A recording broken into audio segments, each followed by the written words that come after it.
this finally confirmed that Waiguru will be on the ballot for the gubernatorial seat in Kirinyaga County?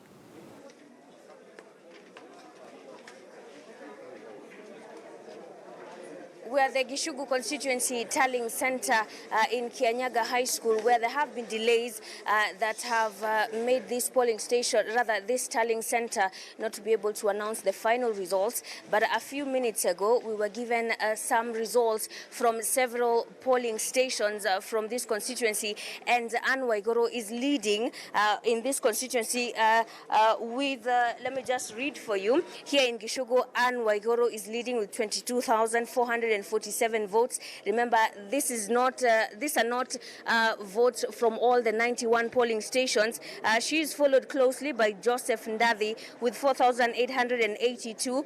Then we have Joseph Getari. He's the current member of parliament for Kirinyaga Central with 1,086.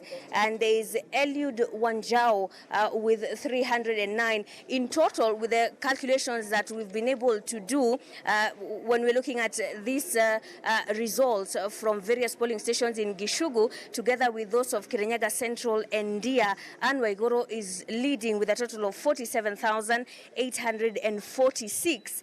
And Joseph Getari follows closely with 38,353. Then we have Joseph Ndathi, the current governor for Kirinyaga County, with 9,645. And Eliud Wanjao comes in last with 2,917. Remember, these are provisional results from 3 constituencies. We are not yet done with Gishugu constituency, but here we have one of the gubernatorial aspirants. That's former Cabinet Secretary for Devolution, Waiguru.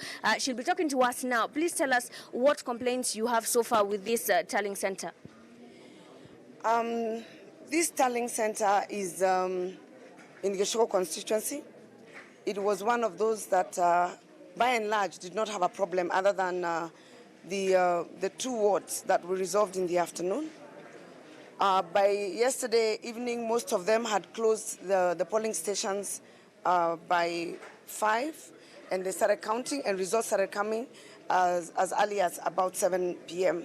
We were here until very late at night, 2 a.m., receiving quite a number of these results. And then it went silent.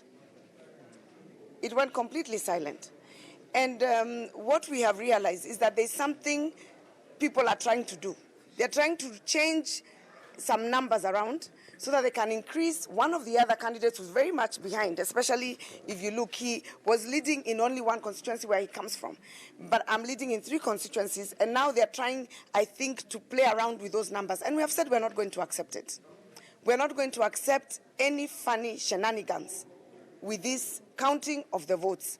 We had our own separate tallying systems. Every time the results were relayed here, we also tallied, and we know what the numbers are. We have for specific, these people have copies for the specific polling centers. These are the agents who are in those centers. So they should not attempt at all to delay so that they can start playing around with the numbers, so that they can now start releasing what we are seeing in the media. Because I just saw in the media a few minutes ago trying to imply that Gashoki is catching up. There is a gap of over 50,000 votes between me and Gashoki.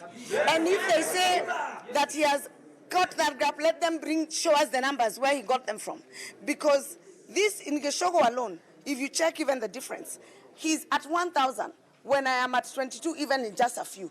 The total number of votes in Geshogo, if they would be honest, is over 30,000 to me. And what they're trying to do is to reduce them and start increasing for other people so that they can play funny games.